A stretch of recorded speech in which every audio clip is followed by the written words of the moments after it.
Hey, good morning. Welcome to another Backyard Professor Live.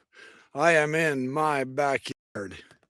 I'm visiting my daughter, and I'm in Montana in the Lolo National Forest, and it is an absolutely pristinely beautiful day in this forest.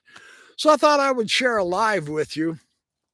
I'm going to be doing an interview with my daughter, who is a renowned fantasy author who has written numerous dozens of best-selling books on the indie fantasy, dragon, knight, princess genre, and she's very good with it. And I will interview her on one of my live sessions. I'm going to do a few live sessions while I'm up here in the Lolo Forest in Montana. I wanted to show you this incredibly beautiful Lolo forest that I'm in. I'm right at the edge of the forest. My Wi-Fi will not reach way back into the forest, but I'm here sitting under an absolutely magnificent, beautiful old pine tree that is just absolutely delightful for shading. I'm going to sit under this and do my live session. Then over there is more of the forest.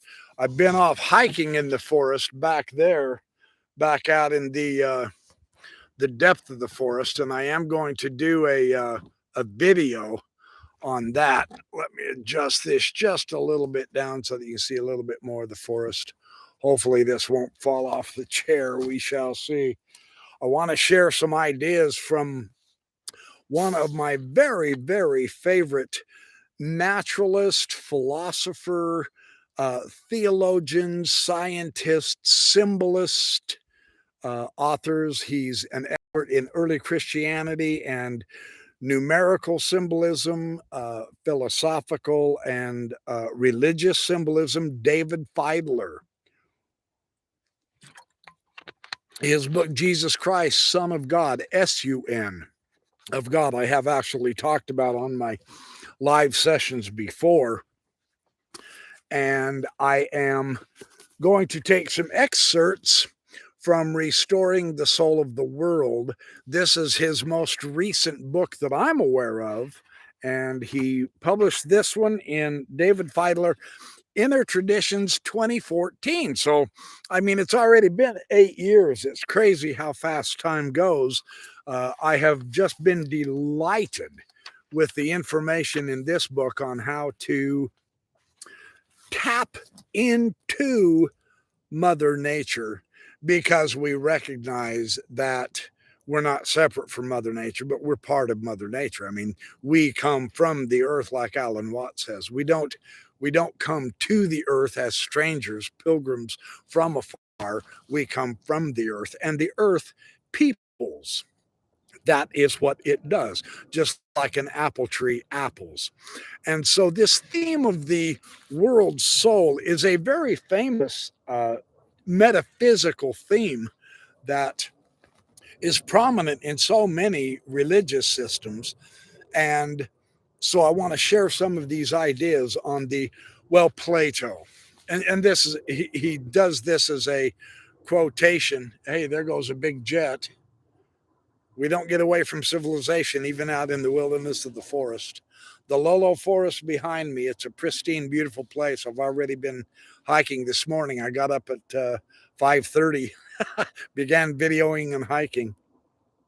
The cosmos was harmonized by proportion and brought into existence. And Ralph Waldo Emerson, another one of my very favorite romantic author, but one of the most important serious philosophical slash spiritual authors, Ralph Waldo Emerson. God has not made some beautiful things, but beauty is the creator of the universe. And the way the universe, the bark of trees, if you've ever looked at the bark of trees and touched the bark of trees, the needles in the trees behind me, the grasses, the flowers, etc.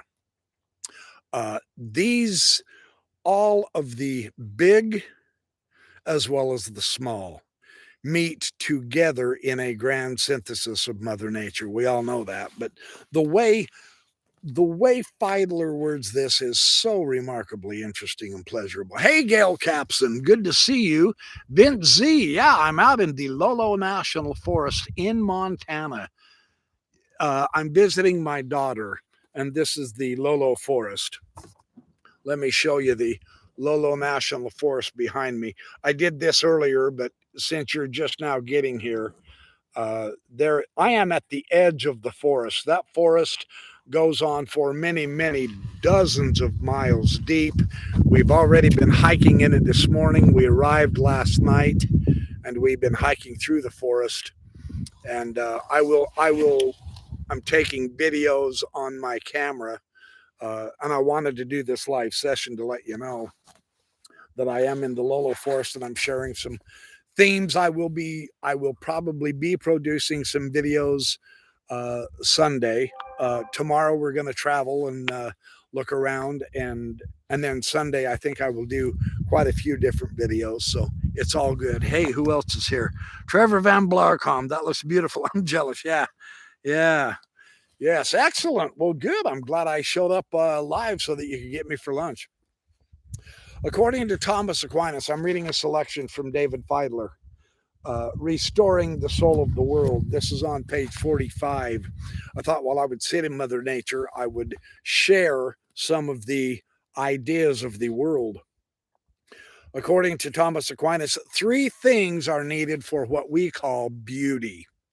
And I'm sitting in what I can only consider to be astonishingly beautiful. And here are the three things: wholeness, harmony, and radiance. Yeah, wait till you see my video on the sunrise here in the Lolo Forest. It's beautiful, man. So, in the radiant forms of nature, which I am truly in right now at this very moment, beauty arises from the delicate relatedness. And what this relatedness does is it actually unites the tiniest things, the tiniest parts with the greater whole. And you can see that each separate blade of grass back there behind me, every separate blade of grass is so much smaller, insignificant, unimportant, we would propose, than this great big delightful pine tree that I'm sitting under. And yet it is the grasses, it is the flowers, it is the pine trees, whether they're big, small, no matter what color they are, no matter what shape they are, every part of nature that we consider to be quite astonishingly delightful to be in, to participate in, to be a part with. All of this is a grand unified whole. It's like a symphony of different instruments. No one single instrument in a symphony is the most important instrument, any more than one particular piece of life out here in Mother Nature is the most important. All of the others, of course, you can do away with because they're not as important as this tree. You wouldn't go cut down that entire forest just to have this one most true and important tree. That is absolutely ludicrous. This is the theme, this idea of the harmony, the symmetry, and the proportion. That's what creates beauty. That is why the human body itself is such a marvel to us, because we have the phi proportion built right into our bodies. The proportion, the ratio, the symmetry of all aspects of our body creates an incredibly dynamic, an energized form with our five senses that we can see this beauty. We can smell it. Have you ever smelt the bark of a tree? I know you smell flowers, but oh, God, that's so awesome. That is so awesome. The sap running down out of the tree and smelling the bark, participating in nature. There's nothing like it. It's absolutely one of the most spectacular things we can do for ourselves. Plato called the cosmos a perceptible God. The image of the intelligible is also what he called it. The greatest and best, the most beautiful, the most perfect. Now, he's got a point. He really does have a point. We are this as well. We're not set apart as a separate aspect of this. This is us. This is why we feel. We feel when we get into Mother Nature. Yeah, as you go home, this is our home and it's beautiful. He said that the universe is one whole of wholes. Now, his image of the universe has been probably poo-pooed, downplayed, ignored, not very much appreciated in our more modern culture because we seem to have forgotten some of the lessons of the ancients that, quite frankly, it would truly help not only us as individuals, but as neighborhoods, as cities, as towns, communities. It would help us to get it all back together in this unified whole when he says, it's not a machine. Man is not a machine. The earth is not a machine. Plato understood it more accurately. He said it's a single living creature. And this single living creature encompasses all of the living creatures that are within it. Now, he said that in his very famous dialogue, the Timaeus. And I think that's correct. I think that connects much stronger, much better than this idea that we're just cogs in a wheel of a machine. That's not nearly as delightful as knowing that we are part of this Mother Nature and we get to feel the gnarled, rough bark and we get to smell it, we get to taste it, we get to eat plants in Mother Nature, we get to participate in it with the big and the small, all combined to produce this magnificent Lolo forest. It's not just one item. It is myriads of tens of thousands of them, whether they're the flying insects, the birds, the eagles, the osprey that I've seen. It doesn't matter whether it's the wildlife I've seen, the deer. My daughter said she saw a bear here, a mother bear with her cubs, a black bear, just a couple days ago. All of it interrelates into the magnificent whole. The cosmos is a living reality that is actually woven together through dynamic patterns of relatedness.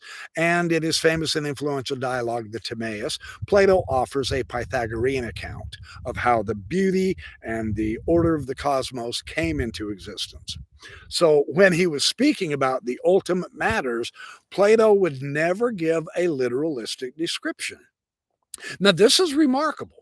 This is something that this is one of the values of reading the various Greek philosophers, the ancient guys, because we have a particular way of relating to each other, to the world, to ourselves, to texts.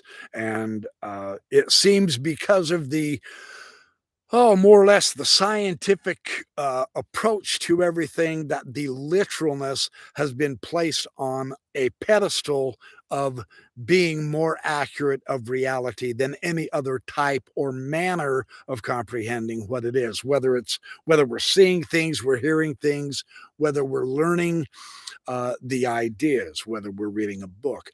Yet Plato never really went the literalistic way. I thought that was kind of remarkable. And then Fideler goes on to explain a little bit more about this as well. He says, now he offered a myth or a story, and what this did is Plato's method was to point his reader into a certain direction. And this is especially true in the creation myth that we find in the Platonic dialogue, the Timaeus. And he describes the underlying structure and the creation of the universe in this myth. And so he did not pretend to offer us a final truth. This was the other thing that really actually helped the Greek philosophy to become so influential is it's not given as a final revelation. It's more or less an integrated process that we are experiencing and we're going through.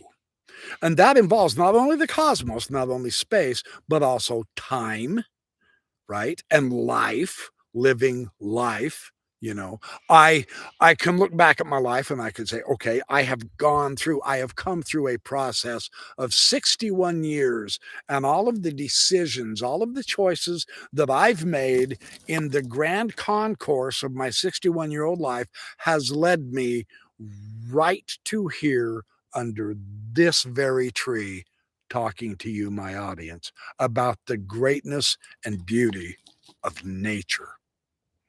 So this is like a process.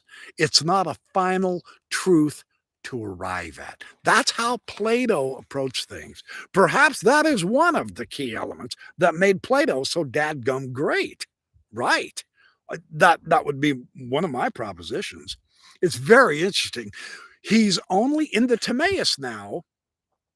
What he's doing is he is sharing with us a story. And we all love stories. So this is what the great stories. All right, hey, you want to learn something? Let me tell you a story. Here we go. There was a story of a guy named Jane, or whatever other story you want to go through, right? So in the Timaeus, he characterizes this description, this story, as probably the most likely account. So he's not being dogmatic. And in this account, he describes the nature of the world soul, something he thought was the world soul. And this is the vital pattern of relatedness in which the life, the beauty, and the order of the cosmos are rooted. What a beautiful image, because I'm in this Lolo forest. And the thing that keeps all of these absolutely whoops, don't rock, Carrie, it'll get you dizzy. The thing that makes this forest so magnificent is its roots. Kind of a cool way to look at it, isn't it? The roots of this tree, the roots of the grass out there, the roots of the beautiful flowers, the roots of all those trees behind me. One of the things about it is the rootedness of life in the earth. This is terrific. The overall theme of the dialogue is simple enough. Plato invented a mythical figure, and he called this the demiurge, right? And this is the demiurge that brought the universe into being. Now, the demiurgos, the meaning of that Greek word is just a craftsman or somebody that fabricates something. It can also mean an artist, a demiurge, a demiurgos, someone who works at creating something. So in Plato's creation myth, the demiurge looks forward toward the eternal good. And what it's going to do is it's going to look at that eternal good and it's going to utilize that as the guiding path to what the demiurge is going to do. So this is kind of cool how Plato sets this up here. And he uses this as a model. And so, because of that model, what the demiurge does is he brings the universe into living manifestation. So, what we have here, what we are in the midst of, is a living manifestation of divine beauty. And Plato calls it the best possible image. Of course, it's why we love to come out into it and enjoy the crisp, fresh air, the fantastic, beautiful blueness of the sky above our heads. We even see dead branches, and they're beautiful in relation to the living branches. You don't get rid of them. They are all part of the integrated whole of the beauty of the best image that we have in what Plato called the cosmos. It's a wonderful theme. And it is because he's approaching this not as a machine, but as a living thing. And let's face it, the earth is alive. We can tell the difference between what's alive and dead. And the earth, of course, is alive. Living is everywhere, all around us. Plants, animals, everything is alive. It's a fantastic idea. And it's the most beautiful and the most perfect. The physical image of the spiritual realm is how Plato was trying to bring this forward, bring this out. The physical image of the spiritual form, the spiritual realm, a perceptible God. And now, and I wrote this in my note. This reminded me again of Adam Kadmon in the Jewish Kabbalah. Yeah, that I mean that this is the same principle.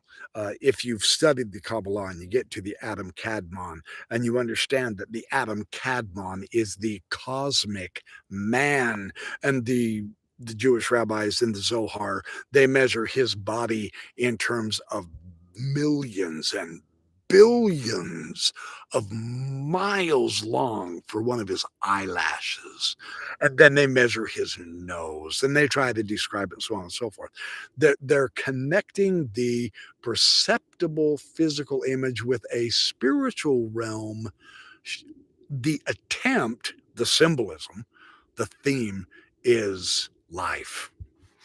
And that is what Plato, in calling the cosmos the physical, the physical living creature, the physical living image, he was propounding that the theme is life and true reality as opposed to machinery.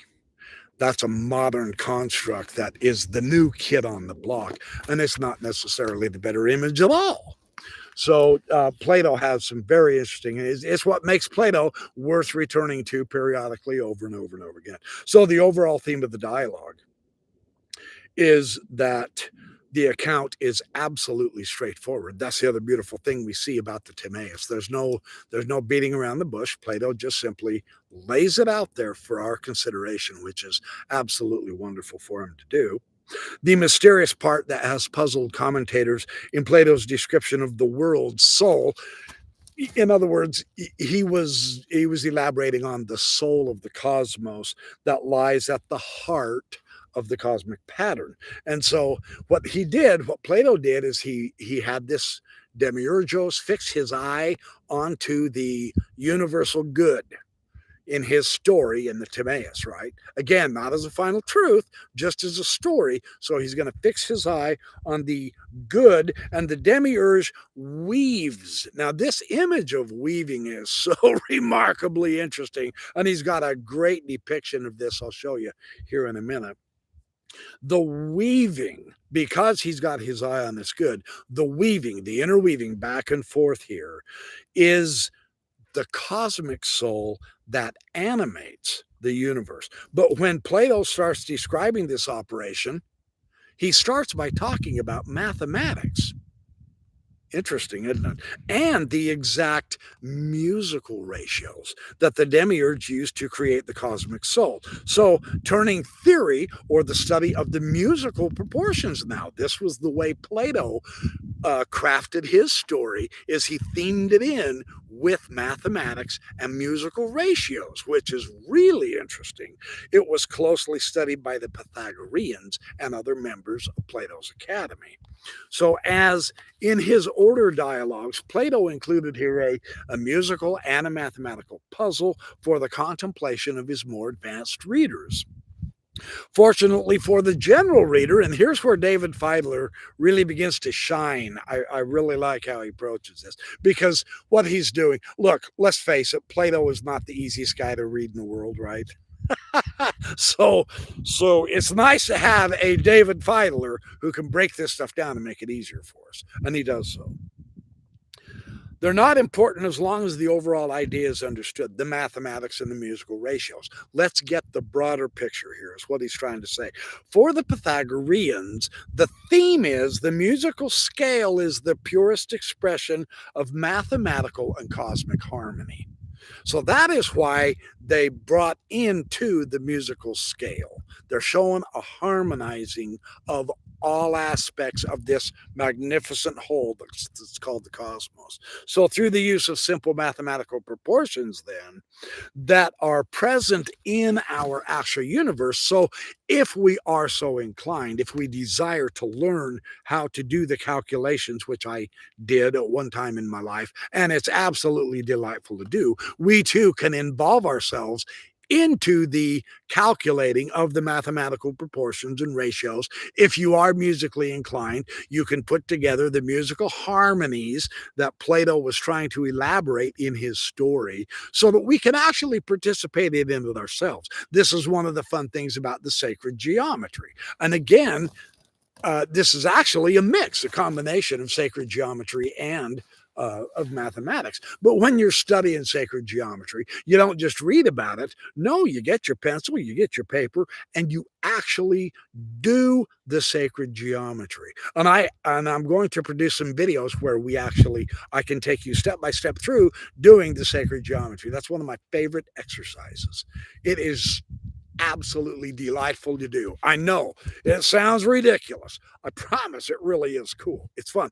It'll grow on you. So, anyway, so this harmonia. Now, this theme of harmony, musical harmony, what he's doing is by tying it into the cosmos, the musical scale is created. And this is what was so important to Plato now and the Pythagoreans, They said, yeah, everything is number, but they did it with the harmonichord. I think that's what you call it. Anyway, they did it with music. They showed that music was directly tied into this. The music of the spheres and all that noise, right? So through the use of these proportions, here's the key, the two extremes of the musical scale. In other words, the octave, the low C and the high C, the low D and the high D. When we get to the octave here, these are reconciled and put together. And that's what makes them sound so good in music. This is a fabulous symbolism that we can experience. We can actually experience, we can create it, we can experience it with our own ears and move toward a bringing together, which is the essence of the meaning of the word harmonia. It's a harmony. Yes, the means of fitting together. And that's awesome. Scala means ladder, the scale, the ladder and the joining together, the harmonia.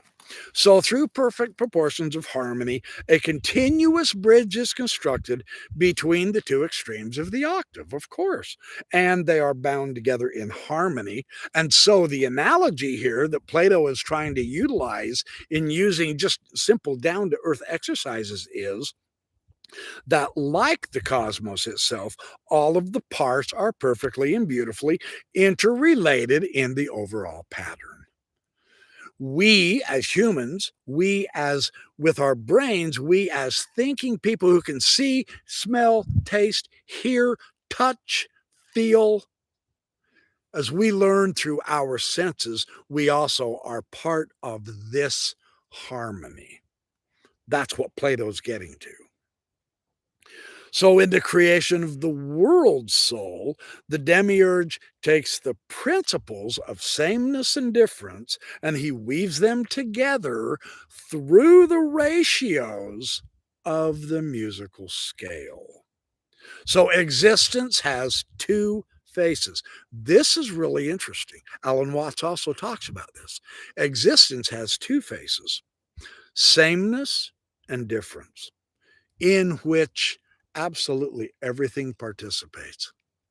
For instance, these trees behind me, this tree I'm leaning against, they all exhibit sameness, and yet they all exhibit difference at the same time. Same with the grass in the field behind me.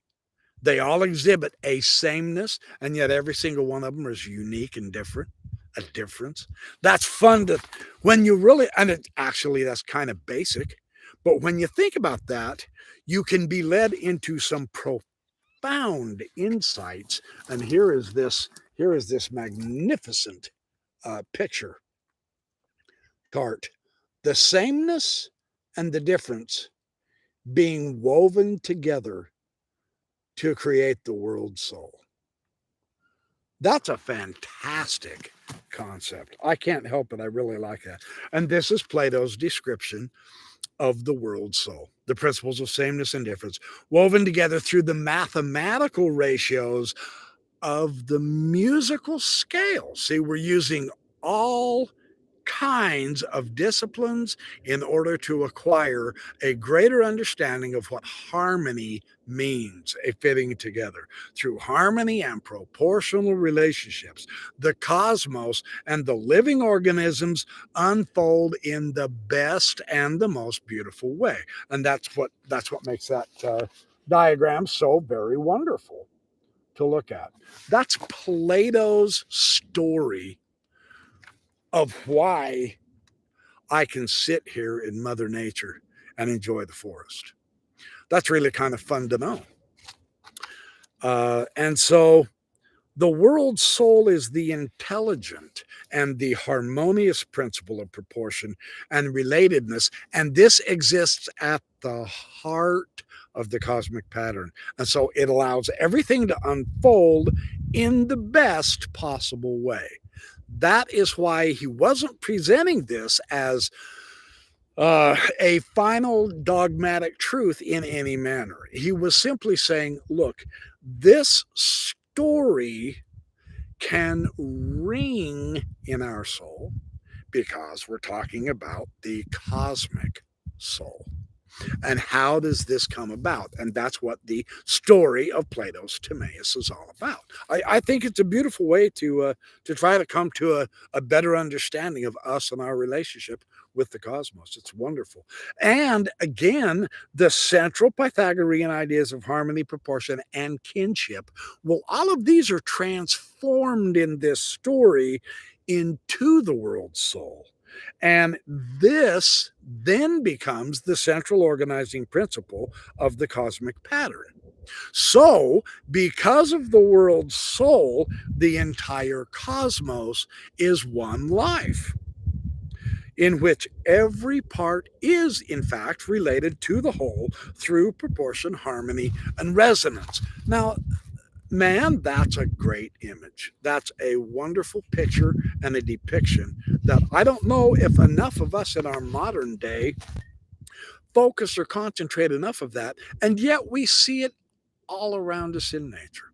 You can see it in the way that tree that I'm pointing out with my thumb right now in this forest, the way that tree is proportioned in harmony, its shape, that beautiful right behind me, that one right there. No, it's not perfectly symmetrical. That's not what makes that tree beautiful, though, is it? Not at all. That is one of the most beautiful of creatures. This tree I'm sitting under right here is also one of the most beautiful of creatures. It's the sameness and yet the difference. And yet there's a fantastic harmony with those trees here rooted in this ground, in this Lolo National Forest, with those clouds up there in the sky. There is indeed a harmony, and yet those clouds are nothing similar to those trees, but nor should they be in order to help us appreciate that magnificent scenery right there. Isn't that cool how that works? When you begin, all you have to do is just essentially shift your thinking just a smidgen, and all of this comes to life. It all makes it all makes pretty good sense, and it's beautiful to contemplate. It's not about whether you believe it's true or false. Forget that noise. Just appreciate the harmony and the beauty of the world forms that are truly working together. They fit together to create proportionate natural art. And I mean, you can't deny it. Those are gorgeous, beautiful forms. Just like Plato said, that's the best possible image for that particular part of nature. Sameness, yet difference, because it's all interwoven together. Fractal or straight line, circle, triangle, square, octagon, octahedron. It really doesn't matter what shape you're going to explore and look at.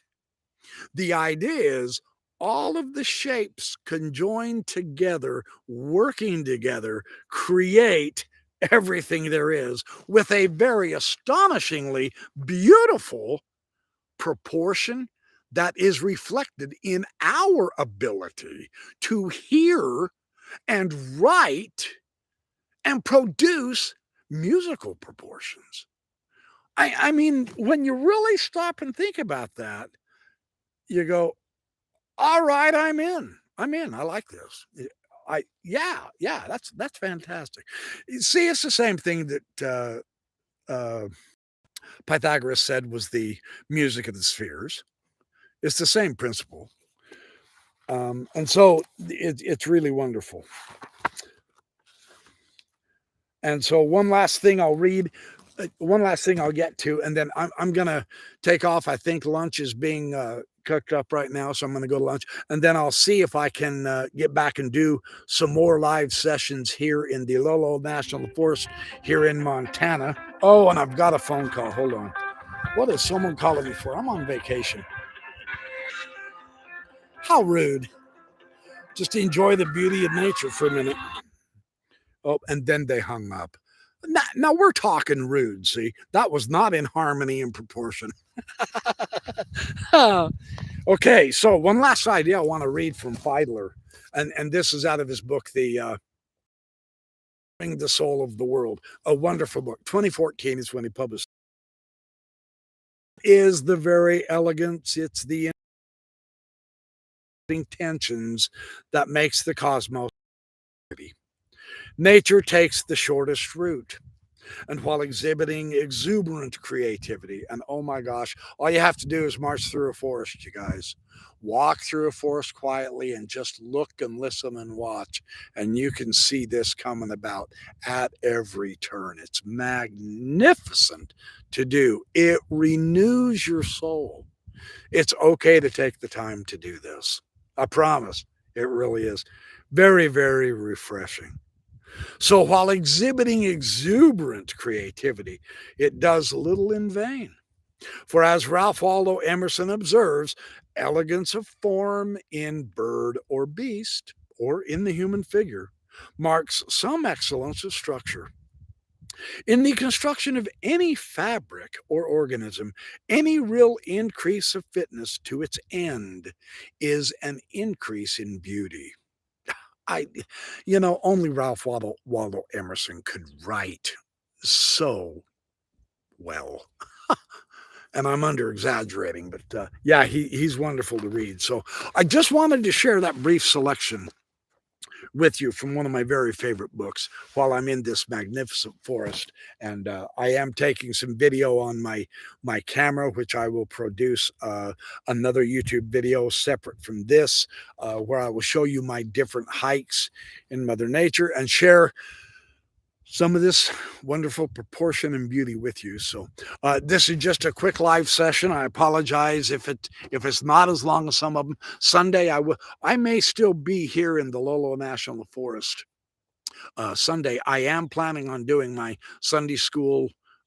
My Sunday school at 10 in the morning on Sunday, and then my Sunday evening fireside at 6 o'clock. I have some materials that I brought with me just in case, and I think I will be here that long. So anyway, in the meantime, remember, have a great day. I will see if I can get back a little later on today. I will. If I can't, I won't. It's okay. It's all good. Perhaps I can get back tomorrow, but I will definitely be back Sunday if I at all can possible. And in the meantime, remember, have a fabulous day. Remember, it's up to us to see where true beauty lies. And it's in our observation, because it actually really does exist out there. And we are so fortunate that we've been given the ways to apprehend physically with our sight, with our smell, with our hearing, with our taste, with our touch, with our touching.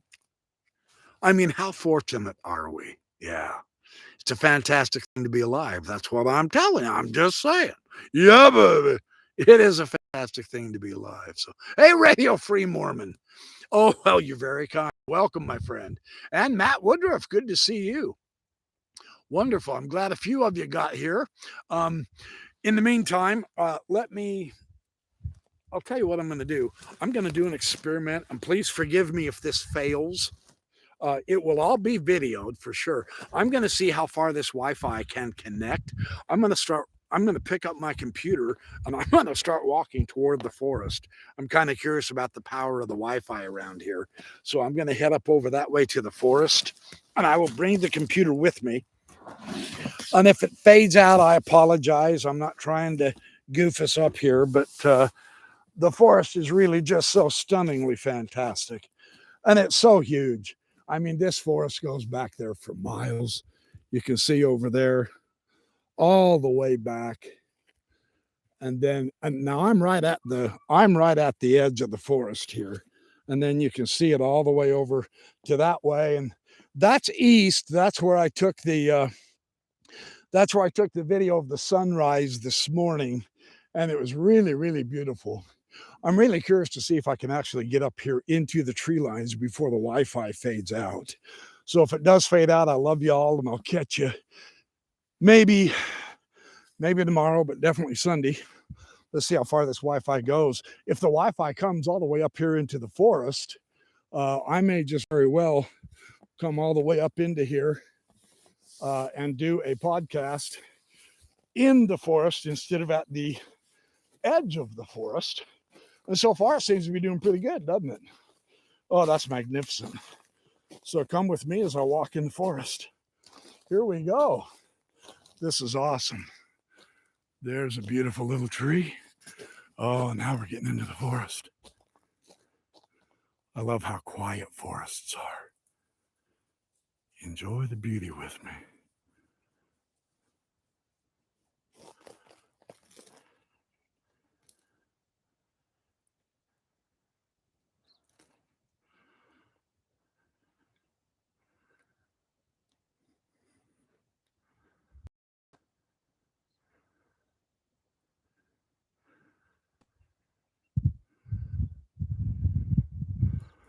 Let's walk over here in the pines. See how far in the pines I can walk. Here we go. Yeah, I think the Wi-Fi's still working. I hope so. If not, I apologize. Here's another beautiful shot of some of the bigger, older trees. They're really quite magnificent, beautiful. Fantastic. See, it just fascinates me how even the little stuff, the little lichen on the branches, even those help shape a forest. Even if it's on a small part, is on that magnificent, huge, tall pine tree above me. The whole thing is all together, including all of this stuff on the ground, including everything in the sky. Because when you think about it, where does the earth separate from the sky? Can you have one without the other? Not really. So it's a fantastic thing being involved in this entire integrated wholeness. If this is still going, I'm going to be really impressed with the Wi-Fi. If not, I'm talking to myself. So I'm going to walk back and we can enjoy the forest.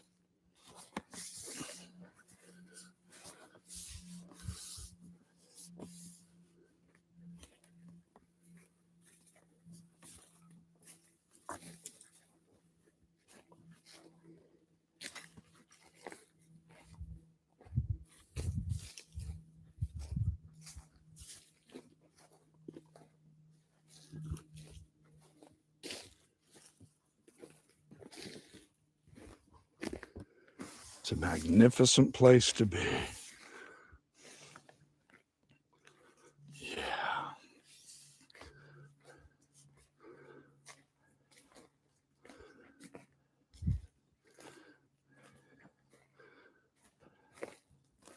Hopefully I won't trip. I've got some trees to climb over here. Here we go. That wasn't so bad. Yeah.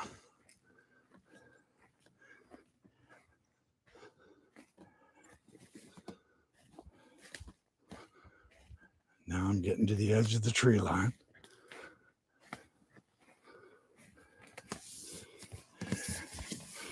All right. Yeah. There's nothing like walking in the forest. I went on about a 4-mile hike this morning. It was really nice.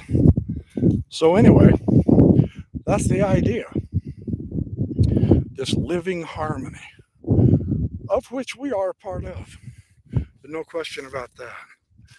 We are a part of it. And that's it. In and around us. So that's what it's all about.